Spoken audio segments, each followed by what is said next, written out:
Hey guys, it's Olivie Blake, and this is me not writing. We're doing another pajama session, and I think possibly the lighting is also very bad, but... Also, I don't really have yeah, it's not good. I don't really have a plan for what I want to talk about today, because a lot of the questions I got asked, I just answered on Tumblr because I felt like they were sort of pressing and serious. And also it was a lot more stuff about politics, which I'm not sure I want to talk about again more. I mean, I think I want to talk about it in the sense that obviously we should be paying attention and getting ready to vote if you haven't voted already. I didn't get my ballot until very recently, but I will be mailing it in, I'm pretty sure. I'm at this point where I'm feeling like I want to just drop it off because I don't trust the mail, but then I'm remembering that I only don't trust the mail because Trump told me not to trust the mail, or has made it seem like I shouldn't, and that makes me feel sort of ridiculous, and now I don't know what to, I feel like all this propaganda has been very effective to the point where now I don't even know what to do. But I will be voting, and definitely filling out my ballot today. Yes. So the person who was sort of following up on having sort of concerns about their grandmother...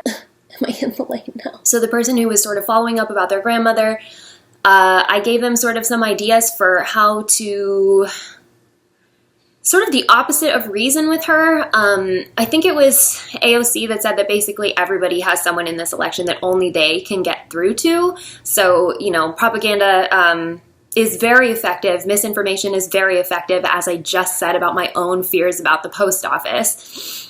And I need water. I need water so badly. I'm very hot. So, yeah. Just being logical or caring about people seems like such an easy thing if you are not being inundated with a bunch of false information. So, pretty much everybody has someone in their lives that they need to talk to because text banking isn't going to work on them, or, political ads or phone calls are not going to work because they have come to understand something about the world that is maybe false, and maybe there's something that you can do about it. And so with this particular person, they had a grandmother who was willing to have a conversation about sort of the morality of the decision of voting for Trump, and it seems like it went well. I think that generally speaking, when you're arguing with someone who's very religious, you want to avoid...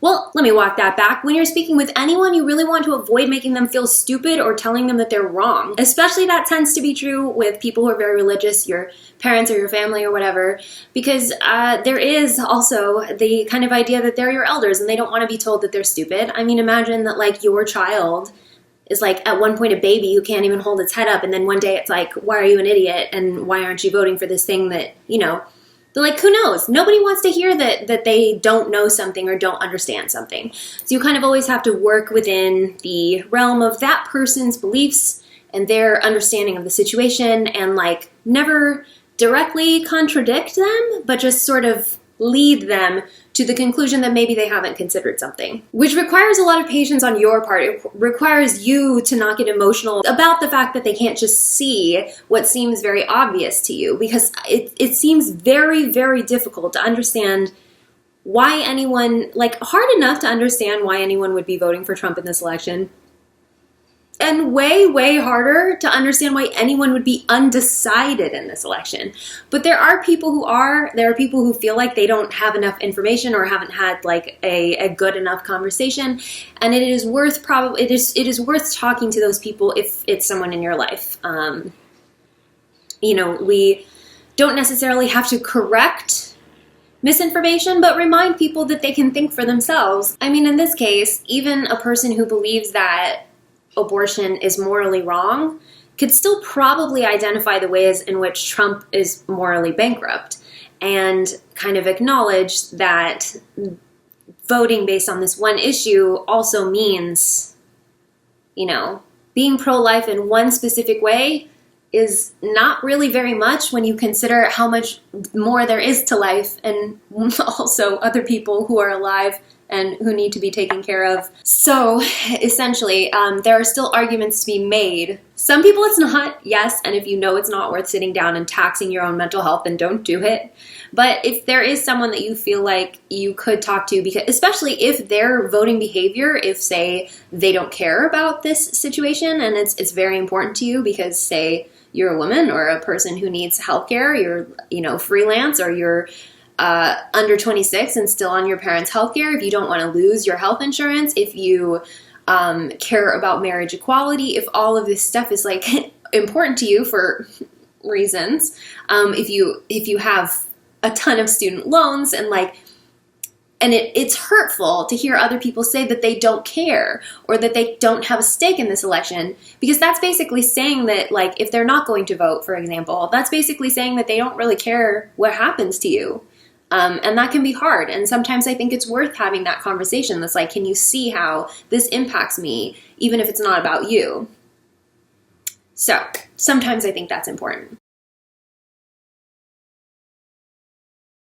Another thing that I got asked this week was about, more like informed, was about the situation in Bangladesh where there was sort of like a horrifying sexual assault video that got public, and it seems to be that it's sort of a symptom of sexual violence against women on the rise, and the response seems to have been that people seem to think that all this means is that women should like cover up more and women should not leave the house, and like that the best way of doing this is to like imprison women further in either literally or within, religious constructs, as opposed to educating men. Sex education about consent, which is really, sexual assault is just about power. It has nothing to do with the way that the woman looks. It has nothing to do with I think they did some study on this where they talked to people who had been convicted for sexual assault crimes, and it always seemed to be a matter of convenience. It always just seemed to be like that they just wanted to feel powerful, and that is obviously not, no matter how much a woman covers up or shows, that's nothing to do with it. And having a conversation, an informed conversation about what consent means is obviously very important. Which leads me, kind of weirdly, into the topic of fandom. Fandom has been a little bit strange recently. I don't know everything about what's going on. I have seen some tweets. I think there was an article, there was something about, it's basically, the reason I didn't really look that much into it is because it's kind of an old topic of if women can romanticize villains in fiction, then that means that they can't separate the line between fiction and reality. And I think that the conversation around this has gotten really strange. This is something that I've dealt with for a long time, being a Hermione writer. Obviously, there are a lot of people who have problems with this ship. And this has been a really interesting year because I think there are some good arguments that obviously I think there are some very good arguments for why that's nonsense. And there are some bad arguments too. So I'm going to stick within the context of Hermione because that's what I know. But I know there's the same conversation that goes on around Raylo or around other characters in Harry Potter like Snape and whatever else is going on right now, which it's just, yeah. So the thing with Hermione, right, is the thing that all of us enjoy about the ship is that we do like to see the complexity of someone who realizes the errors of their ways and makes changes. So basically, I've seen a lot of people who defend Hermione by saying he never actually did anything that bad. And I think that's a bad argument. I think the argument that all he did was call her names is belittling, especially in light of the Black Lives Matter movement and how much we're hearing about women of color talk about their experiences. Name calling is a big deal. That's it's very hurtful, and it's something that women, especially women of color, internalize. So someone sent me an ask saying something about how mudblood struck them as sort of the same thing as the N-word. And obviously nothing is the same thing as the N-word because nothing has the institutional basis of slavery. But I don't think that's something that would have been put into a children's series anyway. People who make comparisons to Draco being a Nazi or being a white supremacist. I think that it's valid to look at that critically. I think that, I think it's fair to make that comparison. I think it is fair to think critically about what you consume, because I think that we are obviously inundated with a lot of stuff that is not specifically just fiction, but most of what we think comes from images and concepts that are reinforced by media. I think that it's important always to think about what we're consuming and what we're taking from it. And that doesn't mean that you can't romanticize certain aspects of it, or that you can't have, just enjoy something and just have it as a fantasy or whatever. Like, we read the Anne Rice Sleeping Beauty last year that was like insane. Would I ever read or write that? No. Did I enjoy it? No. Do I think it should exist? Yes, of course, because this is the whole argument. You can't ban people from enjoying something. But at the same time, I do think it's interesting to sort of look at how it impacts us in real life. And I think especially the reason this is becoming very clear to me this year, the whole mudblood and N-word thing, is because I've read a lot of books this year by Black authors and authors of color who specifically talk about bullying and name-calling very much in the way that Draco does with Hermione. And especially, I think The Vanishing Half by Britt Bennett has been very popular this year. If you read that, there is like an underlying plot where this girl like kind of allows herself to believe that she's nothing, and that getting the attention of someone who acts like he's something and gets valued like he's something, even though he calls her horrible things in public and then wants to hook up with her in secret, like, we can see how gross that is.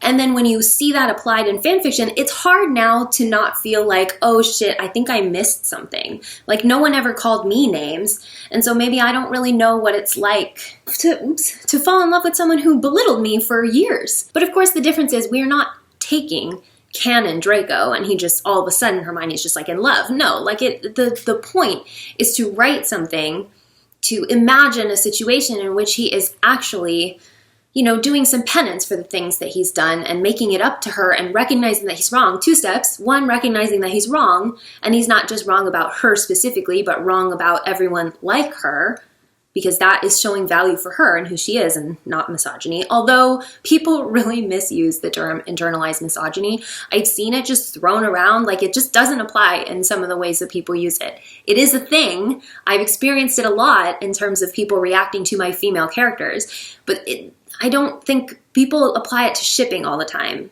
like shipping romantic characters, and I don't really think it applies there. That's not the point. So 1, we want to see him recognize that he's wrong and value her, not just her as an exception, but value her and what kind of, the fact that she is Muggle-born and like whatever. We want to see that means something to him, for him to sort of check himself. That's what we want from villains. It's like for them to realize something, and then to like take the steps to repent, essentially. We want people who are flawed to see their flaws and do something about it. That doesn't mean they have to become boring or become good. They can still be complex, but in terms of how we can romanticize the relationship, we can still see that there is more there than just belittling and truly believing that he is above her, above other people like her, above anyone. So basically, I've seen a lot of people complaining that thinking critically about romanticizing relationships between, say, a Nazi and a Jewish woman, or especially a Nazi officer and a Jewish woman, really problematic, or like, like a slave owner and a slave. Like, there are some really like terrible, terrible romantic concepts out there. And no, they're not the same as Hermione or Raylo or anything like that. But I think that it's fair to kind of ask ourselves, in what ways are we reinforcing the same concepts? And in what ways are we maybe not recognizing how real people feel when you romanticize a situation that feels to them like a bad one? So with like the N-word situation, you can sort of see there is a line of separation, but we don't want to make excuses for the person who's doing the name calling. We don't have to make excuses for Draco. He's a little shit. He's like an awful character. That's the point of redeeming him. That is what never happened really in the books. Instead, we get sort of like a Snape redemption arc that doesn't actually redeem his bad actions, because he does still bully his students and there is no attempt to heal that in any way. So yeah. So we can look, see that things have problems, and still enjoy the things that we enjoy, or let other people enjoy the things that they want to enjoy. It doesn't have to be so complicated. We don't have to bang our heads against the wall about everything, but we can be critical. We can ask ourselves, what does this actually mean? Who might actually be harmed by this, and in what way? And can we honor that harm if it's there? And in what ways can we do that? So yeah. So as a final note, somebody asked me if I am planning on doing an Advent this year. And the answer to that question is I don't know. For a few reasons. One is I have sort of a lot on my plate that I can't talk about. This factors into other things too. I've basically had publishing news for like going on 4 months now that I can't talk about, which is very annoying. What I did want to say was, I think there's been this sort of misconception. People have always asked me if I got, if I succeeded in traditional publishing, would I stop writing fan fiction? And I've always said these have nothing to do with each other. They're two separate things. I mean, my traditional, or my like manuscripts they're about different characters. They take place in different worlds. It's not the same stuff. What would change is how I prioritize my work, how much time I spend doing fan fiction. I wouldn't write like How to Win Friends and Influence People right now, because I have a lot of other stuff to do that I can actually build a career on. But fan fiction is still fun for me. So it has always confused me as to why people would even ask, like, why would I stop? I have always said that the only reason that I would ever stop writing fan fiction is if people didn't feel like I was contributing anything, like if they didn't want what I was contributing. And I have sort of been hinting for the last year that we've gotten to that point. I mean, my readership has dropped a lot. I know there's extenuating circumstances and stuff, and like reviewing has kind of gone out of fashion. That's kind of my only way how I know if people are reading chapter by chapter. But regardless, it's gone down by a lot. This was also the first year that I wasn't invited to do the DHR Advent, which is like, I shouldn't have expected to be asked to do it every year, even though I have been for the last 4 years. The first year I got asked to do it, I was so excited. I had no idea it was a thing. The idea that someone had nominated me was just such a big deal. It's like the best part of my year every year. And this year I didn't get a nomination, and that's fine.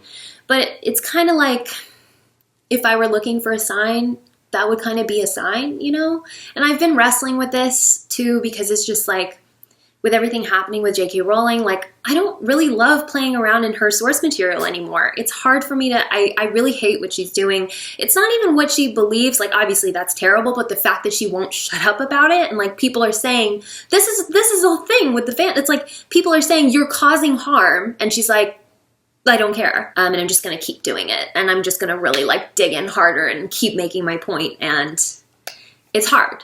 That being said, I do disagree with everything she believes in, but whatever. The point is, she could have been quiet about it, and she wasn't. So I've been really questioning, whether or not I still want to work in this, whether I still want to play in this world and stuff, and not really sure about it. I don't have a lot of inspiration for Hermione because I don't like what she's doing.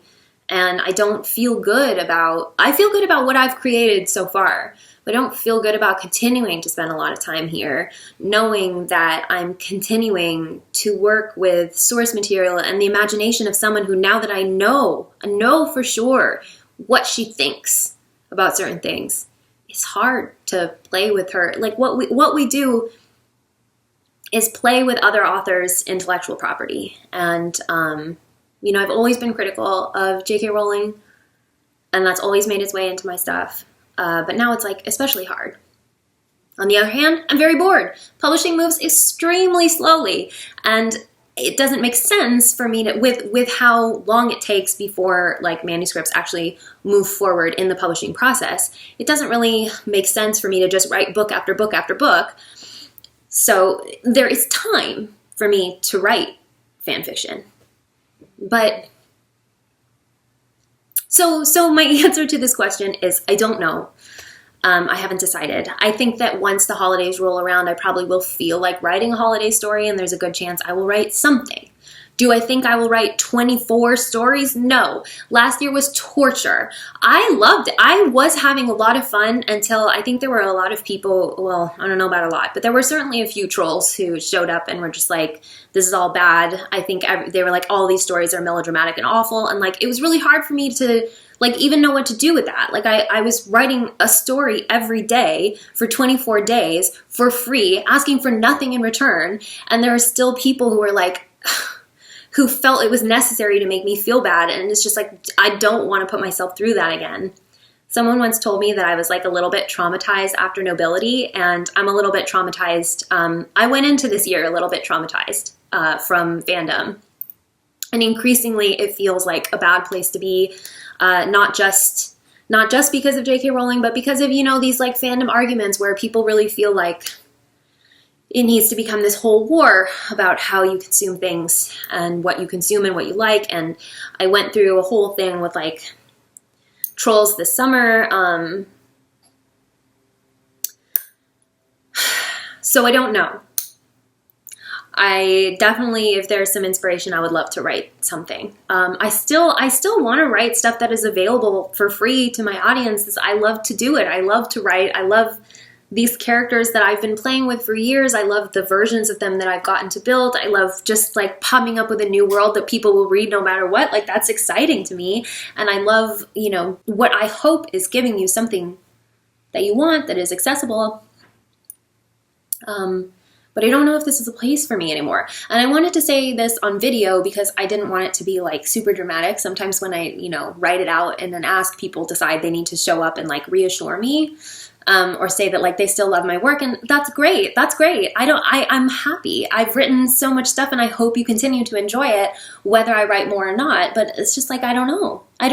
This is a weird time. It's a weird space. I am in a transition in terms of my career, and how I'm spending my time, and, the author won't shut up. Like, so yeah. So the answer is, I don't know. But I would like to do something, probably. I just don't know what that will be. But anyway, that is more than enough for me.